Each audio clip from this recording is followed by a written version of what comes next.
Price lot. எல்லாருக்கும் சோத்திரம். பிரியமானவர்களே, எசேக்கியேல் 34 அதிகாரத்தில் நம்ம நாளையிலே மேய்ப்பர்களை குறித்து பார்க்க போகிறோம். இங்கே மேய்ப்பர்களை குறித்து பல ஆயிரம் வருடங்களுக்கு முன்பாகவே மிக துல்லியமாக அழகாக ஆண்டவர் பாருங்கள், எசேக்கியேல் தீர்க்கதரிசியினிடத்தில் பேசுகிறார். அதுக்கு இன்றைக்கு கொஞ்ச நேரம் நம்ம என்ன பண்ண போகிறோன்னா தியானிக்கிறவர்களாக இன்றைக்கு இருக்க போகிறோம். ஆமீன். அல்லேலூயா. ஆமீன். ஸ்தோத்திரம். பாருங்கள், என் ஆடுகளை நான் மேய்த்து அவைகளை நான் மடக்குவேன் என்று கர்த்தராகிய ஆண்டவர் சொல்லுகிறார்.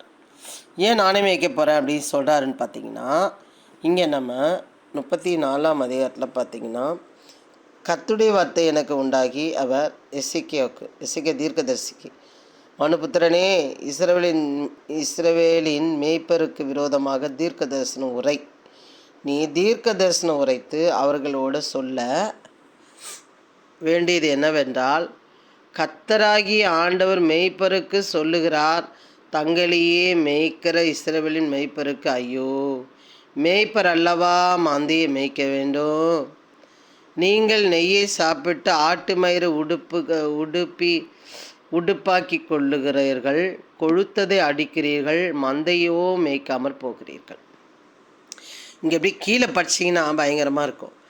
அப்போது ஏன் அப்படி சொல்கிறாரு மேய்ப்பர்களை குறித்து அப்படின்னு பார்த்தீங்கன்னா, அவர்கள் ஒடுக்கிறவர்களாகவும் மிதிக்கிறவர்களாகவும் ஏமாற்றுகிறவர்களாகவும் நயமாக பேசி அவர்கள் மூலயமா பிழைக்கிறவர்களாகவும் இருக்கிறார்களா இந்த மேய்ப்பர்கள். பிரியமானவர்களே, பணத்துக்காக ஊழியம் செய்கிறவர்களாகவும் இருக்கிறார்களாம். பிரியமானவர்களே, இன்னும் நிறைய நம்ம பார்க்கணுன்னு பார்த்தீங்கன்னா, சபையிலே ஒரு 5 வகை ஊழியம் இருக்க வேண்டும் என்பது நமக்கு எல்லாருக்குமே தெரியும். 5 வகை ஊழியம் இருக்கணும். தீர்க்க தரிசன ஊழியம், அப்போஸ்தல ஊழியம், மேய்ப்பர் ஊழியம், போதகர் ஊழியம், மிஷினரி ஊழியம் எல்லாம் இருக்கணும். பிரியமானவர்களே, ஆனால் இந்த நாளிலே நம்ம எதையுமே எடுக்க வேணாம், விட்டுருங்களேன். அவங்க ஏதோ சாப்பிட்றாங்க, ஏதோ பண்ணுறாங்க, ஏமாற்றி வாங்குறாங்கன்னு சொல்லி ஆண்டவர் சொல்லுகிறார். ஆனால் இந்நாளிலே எனக்கு தெரிந்த வித வரைக்கும் இயேசு கிறிஸ்து சீக்கிரம் வரப்போகிறார் என்ற உணர்வு இல்லாததினாலே ஒருவனை ஆண்டவர் எழுப்பும் பொழுது, ஊழியக்காரனாவோ இல்லை ஊழியக்காரியே அவர் எழுப்பும் பொழுது அவர்களை அப்படி அமுக்கி போடுகிற மேய்ப்பர்கள் அநேக பேர் இப்பொழுது நான் பார்த்து கொண்டிருக்கிறேன். பிரியமானவர்களே, இணை நாளிலே மேய்ப்பர்களுக்கு அவர் சொன்னதை நான் சொல்லுகிறேன். இந்த மேய்ப்பர்கள் உங்களை மேய்ப்பராக உண்டாக்கின மேய்ப்பனை நீங்கள் மிதிக்கிறவர்களாக மாறி போகிறீர்கள். மேய்ப்பர்களுக்கு சொல்லுகிறேன். ஏனென்றால் நீங்கள் வளர்ந்த காலத்தை நினைக்க வேண்டும். மேய்ப்பர்கள் வளர்ந்த காலத்தை நினைக்க வேண்டும். உங்களை ஒரு வேளை வளர்த்துருக்கலாம், ஒரு வேளை உங்களை அமைக்கிருக்கலாம். அதை பார்த்து நீங்கள் அந்த அனுபவத்தின் பாதையிலே போன உங்களுக்கு நீங்கள் எப்படி இருக்க வேண்டும் என்றால், உங்களை வளர விடாமல் அழுத்தன அந்த அந்த நாட்களை நினைத்து அநேக பேரை வளர்க்க வேண்டும் மேய்ப்பர்கள். இன்னொன்று, உங்களை எப்படி என்கரேஜ் பண்ணி சில பேர் வளர்த்துருப்பாங்க. அதே போல் வளருகிற ஊழியக்காரிகளை நீங்கள் என்ன பண்ண வேண்டும்? அவர்களை வளர்க்க வேண்டும். அனுபவம் இதில் ஒன்றே சொன்னால், நீ உன்னை நேசிக்கிறது போல பிறனை நேசிப்பாயாக. உனக்கு ஒருவன் செய்யவில்லை என்பதற்காக மற்றவர்களுக்கு நீ செய்யாமல் இருக்கக்கூடாது. பிரியமானவர்களே, அதனால தான் அவர் சொல்லுகிறார், கொழுத்ததை அடிக்கிறார்கள், மந்தையும் மேய்க்காமற் போகிறார்கள். அதனால் அவர் என்ன பண்ணுறாரா, என் ஆடுகளை நான் மேய்த்து அவைகளை நான் மடக்குவேன் என் கர்த்தராகிய ஆண்டவர் சொல்லுகிறார். நான் காணாமற் போனதை தேடி துரத்துண்டதை திரும்ப கொண்டு வந்து எலும்பு முறிந்ததை காயங்கட்டி நசல் கொண்டதை திடப்படுத்துவேன். நியாயத்துக்கு தக்கதாய் அவைகளை மேய்த்து புஷ்டியும் பலமுள்ளவைகளை அழிப்பேன். என் மந்தையே கர்த்தராகிய ஆண்டவர் சொல்லுகிறது என்னவென்றால், இதோ ஆட்டுக்கும் மாட்டுக்கடாக்களுக்கும் வெள்ளாட்டு கடாக்களுக்கும் நான் நியாயம் தீர்ப்பேன். ஆடு இருக்குது, வெள்ளாடு இருக்குது, குட்டி இருக்குது சபையில். அதுக்கெல்லாம் நியாயம் செய்யாததுனால மேய்ப்பன் அவர் செய்கிறாராம். ஒரு சகோதரி எனக்கு சொல்லியிருந்தாங்க. என்ன சொல்லியிருந்தாங்கன்னா, அவங்க மேய்ப்பனாலே பல வருடங்கள் நான் படாத அவமானங்கள் நான் படுகிறேன். நான் கர்த்தருக்காக தான் செய்கிறேன், நான் பணத்துக்காக செய்யவில்லை, கர்த்தருக்காக செய்கிறேன். ஆனால் என்னை ரொம்ப நொறுக்கிறாரு, வளர்ந்துட்டார் ஊழியக்காரு, என்னை ரொம்ப என்ன பண்ணுறாங்க, நொறுக்கிறாங்க. 3 பேர் செய்கிற வேலையை நான் செய்கிறேன் அப்படின்னு சொல்லி அவங்க சொன்னாங்க. பிரியமானவர்களே, அப்போ இந்த மேய்ப்பருக்கு ஏன் இல்லை மனது அளவில் ஏன் அறிவில்லாமல் போனது காரணம் என்ன? புரியல. வளர்ந்துட்டோம், இனி கீழே விழமாட்டோம்ன்ற எண்ணமா தெரியவில்லை. அப்போ பாருங்கள், அவங்க மனமுறிவுப்பட்டு இருக்கிறாங்க. ஒரு நாள் அவர்கள் தேற்றப்படுவார்கள். ஏன்னா இப்படி நம்ம பார்க்கிற பிரகாரமான மேய்ப்பன் அல்ல, அந்த மேய்ப்பனை உருவாக்கின மேய்ப்பனை அவர்களுக்கு என்ன பண்ணுவார்? அவர்களுக்கு உதவி செய்கிறவரார்கள். எலும்பு முறிந்ததையும் காயம் கட்டி நசல் கொண்டதை திடப்படுத்துவேன், அப்படியே நோய்வாய்ப்பட்டு கிடக்கிறதை திடப்படுத்துவேன். நியாயத்துக்கு தக்கதாக அவைகளை மேய்த்து புஷ்டியும் பலமுள்ளவைகள் அளிப்பேன். என் மந்தையே கர்த்தராகிய ஆண்டவர் சொல்லுகிறது என்னவென்றால், இதோ ஆட்டுக்கும் மாட்டுக்கும் வெள்ளாட்டுக்குட்டிக்கும் வெள்ளாட்டு கடாக்களுக்கும் நான் நியாயம் தீர்ப்பேன். நீங்கள் நல்ல மேய்ச்சலை மேய்த்து உங்கள் மேய்ச்சல்களில் மீதியானதை உங்கள் கால்களால் மிதிக்கலாமா? தெளிந்த தண்ணீரை குடித்து மீதியாக இருக்கிறதை உங்கள் கால்களால் குழப்பி விடலாமா? கேட்கிறார் மேய்ப்பர்களை பார்த்து. நல்லா சாப்பிட்டுட்டு நீங்கள் சந்தோஷமாக இருக்கிறீங்களே, மீதியானது இருக்கிறதெல்லாம் வேஸ்ட் பண்ணுறீங்களே, அவங்களுக்கு நல்ல தண்ணி கூட கொடுக்காம அதை கலக்கி கீழே ஊற்றுறீங்களே, அவங்களுக்கு கொடுக்கலாமா? நீ அப்படி வேஸ்டானது வீணானதை கொடுக்கலாமா? அவங்கள கனப்படுத்தாமல் நீ இருக்கலாமா? அவர்களை துக்கப்படுத்தலாமா? அப்படின்னு சொல்லி மேய்ப்பர்களை பார்த்து கேட்கிறார். எவ்வளோ அழகான பாருங்கள். மேய்ச்சலை மேய்த்த நீங்கள் நல்ல மேய்ச்சலை மேய்ந்து உங்கள் மேய்ச்சல்களில் மீதியானதை உங்கள் கால்களால் மிதிக்கலாமா? எல்லார்கிட்டையும் வாங்கி நல்லா சாப்பிட்டுட்டு எப்படி பண்ணுறீங்க? வேஸ்ட் பண்ணுறீங்க. தெளிந்த தண்ணீரை குடித்துட்டு நல்ல தண்ணி நீங்கள் குடிச்சிட்டு மீதியாக இருக்கிறதை உங்கள் கால்களினால் குழப்பி விடலாமா? இன்றைக்கு அவர்களை மிதிக்கிறவர்களாகவும் அவர்களை குழப்புகிறவர்களாகவும் இருக்கிறார்கள். பிரியமானவர்களே, அந்த சகோதரி தவிக்கிறதை நான் பார்த்தேன். அப்படியாக அவர்கள் வளர்ந்துட்டோம், இனி கீழே விழமாட்டோம் அப்படின்னு சொல்லி அவர்களை மனநோவுப்படுத்தி அடிமைப்படுத்தி அவர்களை துக்கப்படுத்துகிற ஒரு ஊழியக்காரனை குறித்து நான் கேள்விப்பட்டேன்.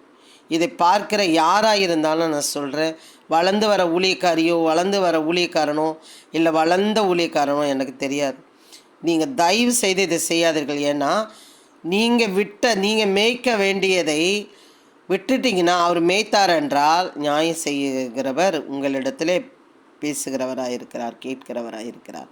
பேசுகிறது நானாக இருக்கலாம், ஆனால் நான் எழுதுனதை நான் பேசவில்லை, அவர் எழுதுனதை நான் பேசி கொண்டிருக்கேன். என் ஆடுகள் உங்கள் கால்களினால் மிதிக்கப்பட்டதை மேயும் உங்கள் கால்களால் குழப்பப்பட்டதை குடிக்க வேண்டுமோ? அடங்கி இருக்கணும். ஒரு ஊழியக்காரனுக்கு அடங்கி இருக்கணும், சபைக்கு அடங்கி இருக்கணும். நம்ம கோச்சிட்டு வீட்டில் இருந்துடக்கூடாது. எல்லாத்துக்கும் நம்ம ஓடி நிற்கணும், எல்லாத்துக்கும் நம்ம செய்யணும், எல்லாமே நம்ம செய்யணும்னு சொல்லிவிட்டோம், அதை செய்யணுமேனு சொல்லி வருகிற ஒரு குடும்பத்தை நீ போட்டு என்ன பண்ண, கால்களில் மிதிக்கலாமா அப்படின்னு கேட்கிறார். பிரியமானவர்களே, ஆகையால் கர்த்தராகிய ஆண்டவர் அவைகளை நோக்கி, இதோ நானே கொழுத்த ஆடுகளுக்கும் இளைத்த ஆடுகளுக்கும் நியாய தீர்ப்பேன் சொல்லிட்டாருங்களா? நியாய தீர்க்கிறவராக இருக்கிறார். நியாயாதிபதி ஒருவர் இருக்கிறார் என்று அறிந்து கொள்ளுங்கள். இன்றைக்கி நிறைய பேருக்குள்ள நான் கடைசி காலத்தை குறித்து எனக்கு ஆண்டவர் வெளிப்படுத்திருக்கிறாருங்க அப்படின்னு சொன்னால் அப்படியான வாயில வரல அநேக ஊழியக்காரங்க. ஐயோ அப்படியாம்மா நீ சொல்லுமா, என் சபையில் ஒருத்தர் கூட கேட்டதில்லை, சொன்னதில்லை. எங்கே போகிறது கிறிஸ்தவம்? எங்கே போகிறது? 1 கொரிந்தியர் 1ஆம் அதிகாரத்தில் பார்க்குறோம், இழிவானது, தள்ளப்பட்டது, ஞானமற்றது, பைத்தியங்களை தமக்கென்று தெரிந்து கொண்டார் என்று. ஞானிகளை வெட்கப்படுத்தும்படி பைத்தியங்களை தெரிந்து கொண்டாராம். பைத்தியம் மட்டும்தான் இருக்குங்க. சொல்கிற ஆள் பைத்தியம் போல தான் இருப்பாங்க. அவர்கள் என்ன தான் சொல்கிறான்னு கூர்ந்து கவனிக்க வேண்டிய மேய்ப்பருடைய வேலையாக இருக்கிறது. சரி, ஓகே. அப்போ பாருங்கள், நிறைய பேர் கடைசியில் நானே யூடியூப் சேனல் ஓப்பன் பண்ணி நம்ம சொல்ல வேண்டியது சொல்லிவிடலாம். யாருக்கு என்ன மரணம் எப்படி வரும்னு தெரியாது என்பதற்காக. பிரியமானவர்களே, எங்கே போகிறது கிறிஸ்தவம்? பாருங்கள், நீங்கள் பலவீனமாக இருக்கிறவைகளை எல்லாம் புறம்பாக்கி சிதற பண்ணும்படி அவைகளை பக்கத்தினாலும் முன்னந்தொடையினாலும் தள்ளி உங்கள் கொம்புகளினாலே முட்டுகிறபடினாலே நான் என் ஆடுகளை இனி சூறையாகாதபடிக்கு ரட்சித்து ஆடுகளுக்கும் நியாயம் தீர்ப்பேன். முட்டுறீங்க, போட்டு முட்டுறீங்க. அப்பா, என்ன ஒரு தரிசனத்தை சொல்லிட்டு பிரியமானவர்களே, அப்பா பயங்கரமான ஒரு முட்டு. நான் ஊமையாக போனேன் பிரியமானவர்களே. பைபிளை சுமக்கிறவ சொல்கிறேன். என்னை 12 நாள் ஒரு டூரு கூட்டிகிட்டு போயிட்டு, ஊழியத்துக்கு கொண்டு போகிறேன்னு கூட்டிகிட்டு போயிட்டு என்னை வச்சு செஞ்சாங்க. ஒரு தரிசனத்தை சொன்னேன். அவங்க என்னை அனுப்ப மாட்டுறாங்க. 3 வாரத்தில் 3 நாள் 2 நாள் வராங்களே, ஒரு நாள் தானே, மாதத்தில் ஒரே ஒரு நாள் ஆண்டவர் பயன்படுத்துகிறார். தரிசனத்தை காமிச்சு 27/7 அப்படின்னு ஒரு தரிசனத்தை காமிச்சு, அதே 27ஆம் தேதி ஒரு சிஎஸ்ஐ சபையில், ஒரு கிராம சபையில் என்னை கூப்பிட்டார் அந்த அண்ணன். அது ஒரு சாட்சி. அதை நான் போயிட்டுருக்கேன், மறைச்சிட்டேன். போயிட்டுருக்கேன்னு சொன்ன உடனே இந்த தரிசனத்தை நான் பார்த்தேன். அதே டேட்டில் அந்த அண்ணன் கூப்பிட்டாரு. நான் மாதத்தில் ஒரு நாள் தான் போயிட்டுருக்கேன்னு சொன்னதை அவர்கள் அந்த சாட்சி கேட்டு முகம் கருகி போய் என்னை வச்சு செஞ்சாங்க. பிரியமானவர்களை வச்சு செஞ்சாங்க. அதுலேருந்து ஆரம்பிச்சது தான் எனக்கு கஷ்டம்.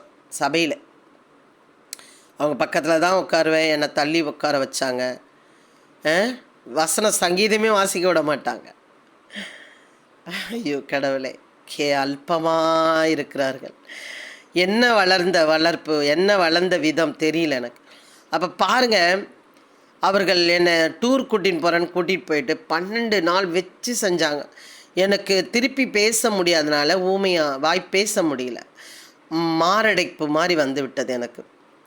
கடைசியில் ஹாஸ்பிட்டல் போய் நான் பார்த்த உடனே அவங்க சொன்னாங்க, இப்படிப்பட்ட ஆளோட நீங்கள் பேசக்கூட, செத்து போனீங்கன்னா ஹார்ட் அட்டாக் மாதிரி இறந்து போயிட்டேன்னா பிள்ளைகள் அனாதி ஆகிடுவாங்களேன்னு கேட்டாங்க. நான் அழுதுகிட்டே வந்தேன் பிரியமானவர்கள் ஹாஸ்பிட்டலில். அப்போ பாருங்கள், மேய்ப்பர்கள் எவ்வளோ கொடூரமாக இருக்கிறார்கள். நான் ஒரே மாதத்தில் ஒரு செவ்வாய்க்கிழமை போகிறேன்னு சொன்னதுக்கு அவங்க ஞாயிற்றுக்கிழமை வெள்ளிக்கிழமை வந்துட்டு இருந்தவங்க பல வருஷமாக செவ்வாய்க்கிழமையும் வைக்க ஆரம்பிச்சிட்டாங்க. நான் ரொம்ப தூரத்தில் இருக்குது இந்த வீடு, காலி பண்ணி போயிட்டு கிட்டத்தட்ட 1.5 கிலோமீட்டராவது இருக்கும். எனக்கு கம்மியாக பார்த்தா கூட நடக்கணும், நான் போயிட்டு வரணும். நான் அப்போ தான் மும்மரமாக பைபிளை படிக்க ஆரம்பிக்கிறேன். நான் செவ்வாய்க்கிழமையே நான் வைக்க போகிறேன் அப்படின்னு. வாரத்தில் 3 நாளே இவங்க வச்சாங்கன்னா வீட்டில் எவ்வளோ வேலை இருக்கும். பைபிள் படிக்கணும், ஊழியம் இருக்குது, குடும்பம் இருக்குது. நான் தவற எடுத்துக்காதீங்க. இது சொன்ன பிறகு அவங்க வைக்கிறாங்க. எவ்வளோ ஒரு கீழ்த்தரமான காரியம் பாருங்கள். இப்படி தான் அநேக சபைகளிலே இருக்கிறார்கள். அவர்கள் போகிறாங்கன்னு சொல்லி இப்படிப்பட்ட காரியங்களை செய்கிறார்கள். ஒருத்தருக்கு சபை ஊழியன்னா அந்த சபை ஊழியத்தில் அவங்க தான் இருப்பாங்க. அவங்கள ரோட்டு கூப்பிட்டா வருவாங்களா? வரமாட்டாங்க. எனக்கு ரோட்டில் நிற்கிற வேலை. என்னை சபையில் இருன்னா என்னால் இருக்க முடியாது. சபையில் இல்லைன்னு சொல்லி கலகம் பண்ணி அங்கே ஒரு குழப்பத்தை உண்டு பண்ணுகிறார்கள். ஆண்டவர் சீக்கிரம் வரப்போகிறார் நியாயம் செய்ய. கவனமாக இருந்து கொள்ளுங்கள். நான் நிஜமாக சொல்கிறேன், கவனமாக இருந்து கொள்ளுங்கள். கர்த்தர் உங்களோட தான் பேசி கொண்டிருக்கிறார் இந்த வசனத்தை கொண்டு. என் சத்தமாக இருக்கலாம், ஆனால் மேய்ப்பர்களுக்கு சொல்லுகிறேன், நான் இந்த வசனத்தை பார்க்கிற உங்களுக்கு தான் ஆண்டவர் பேசி கொண்டிருக்கிறார். அவைகளை மேய்க்கும்படி என் தாசனாகிய தாவீது என்னும் ஒரே மேய்ப்பனை நான் அவர்கள் மேல் விசாரிப்பாயிருக்க ஏற்படுத்துவேன். இவர் அவர்களை மேய்த்து இவரே அவர்களை மேய்ப்பனாக இருப்பார். இது இயேசு கிறிஸ்து சொல்லப்பட்டவர். கர்த்தராகிய நான் அவர்களுக்கு தேவனாக இருப்பேன். என் தாசனாகிய தாவீது அவர்கள் நடுவில் அதிபதியாக இருப்பார். கர்த்தராகிய நான் இதை சொன்னேன். நான் அவர்களோடு சமாதான உடன்படிக்கை செய்து துஷ்ட மிருகங்களை தேசத்தில் இராதபடிக்கு ஒழிய பண்ணுவேன். அவர்கள் சுகமாய் வனாந்தரத்தில் தாபரித்து காடுகளில் நித்திரை பண்ணுவார். காடுகள் எல்லாம் நித்திரை பண்ணுற அளவுக்கு துஷ்ட மிருகங்களை தள்ளி போட்டுருவார். நான் அவர்களையும் என் மேட்டின் சுற்றுப்புறங்களையும் ஆசீர்வாதமாக்கி ஏற்ற காலத்திலே மழையை பெய்ய பண்ணுவேன். ஆசீர்வாதமான மழையை பெய்யும். அவர்களை அழைப்பை அவர் விடவே மாட்டார். பிரியமானவர்களை, எனக்கு படிக்கவே தெரியாது. இன்றைக்கி 40-50 பாட்டு எழுதியிருக்கேன். இன்னும் நிறைய எழுத வேண்டியது இருக்குது. பைபிள் இது 8வது வாட்டி நான் படிக்கிறேன். படிக்க தெரியாது. ஒரு பிரசங்கம் பண்ணுற அளவுக்கு என்னை ஆக்கியிருக்கேன். நான் படிக்கவே இல்லை. அப்போ பாருங்கள், அற்பமாக அவங்க பார்க்குற பிரகாரம் அற்பமாக பார்க்குறது. வேதம் நல்லா தெளிவாக சொல்லி கொடுக்குது. அதனால அறிவு கிடையாது.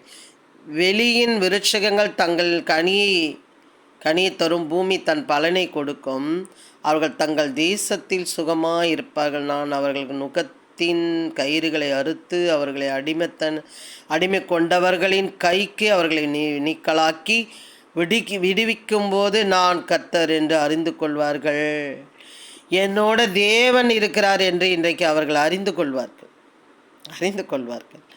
ஏனென்றால் உண்மையாகவே இன்றைக்கி அநேக சபைகளிலே சாட்சி சொல்லும்படியாக, பாடல் பாடும்படியாக, சில சபைகளை போய் பெண்கள் கூட்டத்தில் பிரசங்கிக்கும்படியாக, இந்த யூடியூப் சேனலில் நான் சொல்லும்படியாக, செவ்வாய்க்கிழமையில் புறஜாதிகள் ஜபத்தை நடத்தும்படியாக, சனிக்கிழமை தேசத்துக்கான ஜபம் நடத்தும்படியாக என்னை பயன்படுத்தி கொண்டு வருகிறார். அநேக ஊழியங்களை மினிஸ்ட்ரி செய்யும்படியாக ஆண்டவர் பயன்படுத்தி கொண்டிருக்கிறார். இனி அவர்கள் புறஜாதிகளுக்கு கொள்ளையாவதில்லை. பூமியின் மிருகங்கள் அவைகளை பட்சிப்பதும் இல்லை. கர்த்தர் பட்சிப்பதும் இல்லை. தத்தளிக்க பண்ணுவார், இல்லாமல் சுகமாய் தங்குவார்கள். நான் அவர்களுக்கு கீர்த்தி பொருந்திய ஒரு நாற்றை எழும்ப பண்ணுவேன். அவர்கள் இனி தேசத்திலே பஞ்சத்தால் வாரிக்கொள்ளப்படுவதும் இல்லை. இனி புறஜாதிகள் செய்யும் அவமானத்தை சுமப்பதும் இல்லை. பிரியமானவர்களே, கண்டிப்பாக சொல்லணும். கிறிஸ்துவை ஏற்றுக்கொண்டதுனாலே நம் சொந்த பந்தங்கள் பண்ணுகிற சேட்டைகள் இருக்கு பாருங்கள். எவ்வளோ அவமானங்கள். அவர்கள் முன்பாக நம்மளை ஒரு நாற்றை எழும்ப பண்ணி அதன் மூலயமா நமக்கு ஆசீர்வாதத்தை கொடுத்து இவர்களோட தேவன் இருக்கிறார் என்று சொல்லும்படியாக கர்த்தர் வைப்பார். பிரியமானவர்களே, நீங்கள் வளர்ந்து வர ஊழியக்காரர்களா, அநேக மேய்ப்பர்கள் உஷாராக இருங்க. மேய்ப்பராக இருக்கிறீங்களா, வளர்ந்து வருகிற ஊழியக்காரர்களை நீங்கள் உதவி செய்யுங்கள். கர்த்தருக்கு பயப்படுங்கள். ஆமென். இது மேய்ப்பர்களுக்கு கொடுக்கப்பட்ட வார்த்தை. பிரியமானவர்களே, கவனமாக இருங்கள். அவர் சீக்கிரம் வரப்போகிறார். God bless you. கர்த்தர் உங்களை ஆசீர்வதிப்பாராக. ஆமென். அல்லேலூயா.